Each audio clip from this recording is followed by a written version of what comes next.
Assalamualaikum warahmatullahi wabarakatuh. Ahlan wa sahlan biqonati Mundir Al-Hasani. Ketemu lagi di channel Mundir Al-Hasani. Hadal yaum insyaallah sanastamir ad-darsa fil usbu'il madi. Kita hari ini insyaallah akan meneruskan pelajaran di minggu yang lalu an aqsamil khabar, tentang pembagian khobar gitu ya. Sedikit saya ulas bahwa khobar itu adalah kata keterangan atau kata untuk menerangkan statusnya mubtada. Kemudian khobar mubtada itu dibagi menjadi dua. Yang dua ini kemudian nanti dibagi lagi. Yang pertama adalah khobar mufrad. Apa itu khobar mufrad?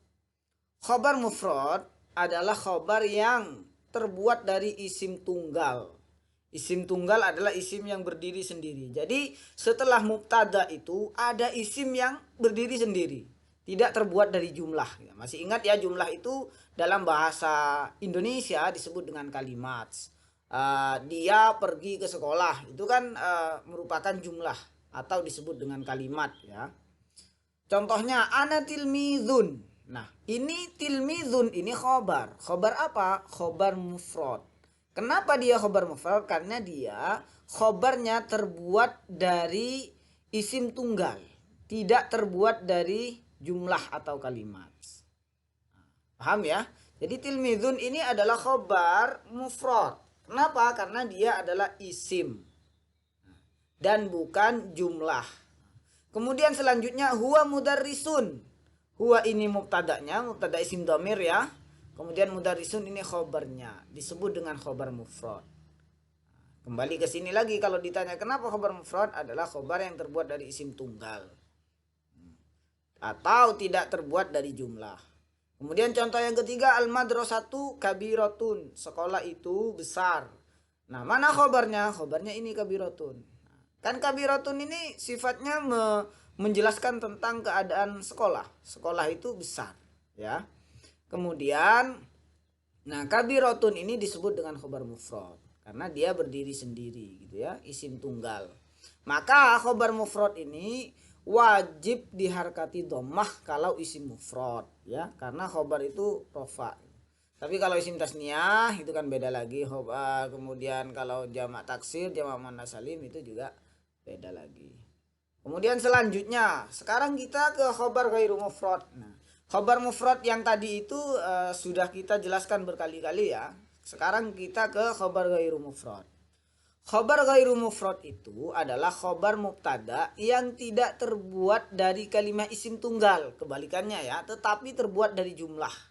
Terbuat dari kalimat lain gitu. Baik jumlah ismiyah ataupun jumlah fi'liyah ataupun syibul jumlah. Nah, kita bedah satu persatu terkait jumlah ismiyah, jumlah fi'liyah, kemudian syibul jumlah. Apa itu jumlah ismiyah? Nah, di sini kita akan berusaha menjelaskan tiga bagian dari khobar ghairu mufrad itu kan.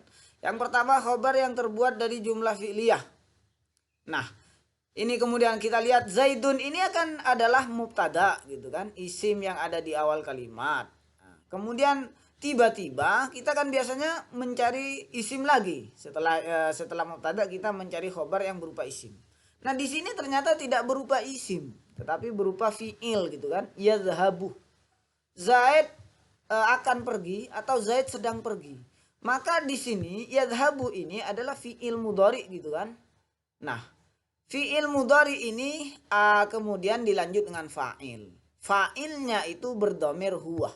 Kenapa berdhamir huwa? Karena disesuaikan dengan mubtadanya yang di depan. Nah, ini mubtada yang ada di depan ini akan Zaidun. Maka kata ganti dari Zaidun itu kan huwa. Maka fi'il mudhari'nya atau di sini berupa fi'il madhi harus berupa fi'il madhi atau fi'il mudhari' yang punya dhamir yang kembali terhadap mubtadanya ya. Zaid sedang pergi. Siapa Zaid? Jadi di sini ada huwahnya. Maka di sini yadhhabu ini disebut dengan jumlah fi'liyah. Jadi kalau ada caranya gimana? Setelah mubtada kemudian dilanjut jumlah fi'liyah berupa fi'il mudhari atau fi'il amar, maka ini yang disebut dengan khobar ghairu mufrad yang berupa jumlah fi'liyah. Nah, kalau contoh lain misalkan gampang, taruh nama orang atau kata benda atau berupa langsung dhamir gitu. Misalkan ana azhabu ilal masjidi. Ana itu kan mubtada karena ada di awal kalimat. Azhabu ini caranya membuat khobar mubtada ya, caranya membuat khobar mubtada, maka yang terbuat dari jumlah fi'liyah, maka fi'ilnya itu disesuaikan dengan mubtadanya. Maka ana azhabu, tidak boleh ana yadhabu gitu ya. Jadi ana azhabu. Azhabu ini khobarnya, tetapi khobar ghairu mufrad. Nah, maksudnya gimana Ustaz khobar ghairu mufrad itu? Jadi khobarnya itu terbuat dari jumlah fi'liyah. Nah, fi'il ditambah fa'il kemudian menjadi khobar mubtada. Jadi ini khobarnya ya, tetapi ini fi'il mudhari. Kemudian lanjut. Fatimatun tadhabu. Nah, ini perhatikan. Dari yadhabu kemudian berubah tadhabu. Kenapa? Karena mubtadanya berupa nama orang perempuan. Kata gantinya nama orang perempuan itu kan hiya. Maka fi'il mudhari'nya juga harus berupa hiya. Kalau di sini fi'il madi, maka jadi di sini Fatimatun zahabat ilal masjidi. Gitu ya. Saya yakin di sini akan banyak pertanyaan, silakan nanti ditanyakan di kolom komentar ya. Kalau saya taruh di YouTube ini. Kemudian yang kedua, khobar ghairu mufrad yang kedua, khobar yang terbuat dari jumlah ismiyah.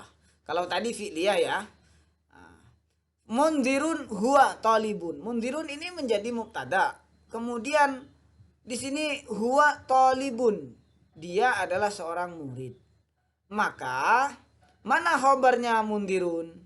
Khobarnya mundirun adalah jumlah dari lafadz huwa talibun. Karena kalau dipreteli ini, mundirun ini mubtada, huwa ini mubtada lagi nih, mubtada isim dhamir. Mundirun ini adalah mubtada yang pertama, huwa mubtada yang kedua berupa isim dhamir, kemudian talibun khobar mubtada yang kedua. Mana khobar mubtada yang pertama? Jumlah dari mubtada yang kedua dan khobar yang kedua dijumlahkan menjadi khobar mubtada yang pertama. Sama di sini. Ini contoh yang pertama ya. Nah, jadi caranya nama orang atau nama benda, kemudian dilanjut dhamirnya, dhamir penggantinya, kemudian kata keterangannya. Nah, di sini. Fatimatun di sini ummuha ini berupa mudhaf ilaih gitu ya, tidak langsung dhamir, tetapi ada isim kemudian digabungkan dengan dhamir yang kembali kepada mubtadanya. Fatimatun, Fatimah ummuha, ibunya adalah Zainab. Jadi ada kepemilikan di sini. Kita sudah belajar kemarin tentang isim mufrad yang digabungkan dengan isim dhamir gitu kan. Ini prakteknya sudah. Fatimatun, Fatimah ummuha. Ibunya Fatimah. Jadi nggak boleh ummuhu di sini. Karena di sini akan kembali ke Fatimah. Zainabun adalah Zainab. Maksudnya apa Ustaz? Ibunya Fatimah itu bernama Zainab. Contoh lain, banyak contoh lain. Misalkan di sini Abyanun kitabuha kabirun. Abyan kitabnya besar gitu kan. Atau Abyanun madrasatuhu kabirun. Abyan madrasahnya besar. Atau contoh lain, gampang. Jadi setelah mubtada itu kemudian ada mubtada lagi yang ada mubtada lagi yang digabungkan dengan dhamir ya. Kemudian dilanjut khobar. Selanjutnya khobar yang terbuat dari syibhul jumlah. Nah, syibhul jumlah itu gampang. Hafidun fil masjidi. Hafidun ini kan mubtada. Khobarnya mana? Khobarnya adalah berupa jar majrur. Ya, berupa jar majrur. Jadi jumlah dari jar majrur ini, jar hurufi, kemudian al masjidi ini majrurnya, maka dia menjadi khobar mubtada. Contoh lain banyak, misalkan Al-Qur'anu fil masjidi, Al-kitabu min Makkah, kitab itu dari Mekah. Ya, banyak contoh-contoh yang lain. Misalkan Ahmad minal madrasati, Ahmad dari sekolah. Itu ahmadu itu mubtada'nya, minal madrasati itu khobarnya. Maka khobar apa itu namanya? Khobar ghairu mufrad yang ketiga yang disebut dengan khobar syibhul jumlah. Yang syibhul jumlah yang mana? Syibhul jumlah yang jar majrur. Nah, contoh yang kedua abyanun fil hammami, abyan di kamar mandi gitu kan. Ah, mana khobarnya? Khobarnya terbuat dari syibhul jumlah berupa jar majrur. Mubtada'nya mana? Ya tetap abyanun. Kemudian yang kedua itu ada bentuk lain, bukan berupa jar majrur tetapi disebut dengan syibhul jumlah. Apa itu? Yaitu adalah berupa apa namanya? Dorof makan atau dorof zaman. Amirun amamal masjidi. Amir ada di depan masjid. Amama kan amama di depan, waro'a di belakang. Itu kita sudah belajar kemarin ya tentang dorof makan. Maka kalau ada mubtada setelah itu ada dorof makan dan apa namanya dan madrufnya atau yang dimudhafkan ke dorof makan, maka itu disebut dengan khobar syibhul jumlah yang terbuat dari dorof. Amirun amamal masjidi. Setelah mubtada ada dorof makan dan madrufnya. Nah, contoh lain selain amirun amamal masjidi kan bisa amirun wara al masjidi, amirun tahtal masjidi, atau alkitabuh berupa kata benda ya, alkitabuh tahtal maktabi, kitab itu di atas bangku dan semacamnya. Nah, bentuk-bentuk yang seperti ini banyak sekali ada dalam Al-Quran. Maka ini penting kita fahami dan pelajari. Mudah-mudahan diberikan kemudahan.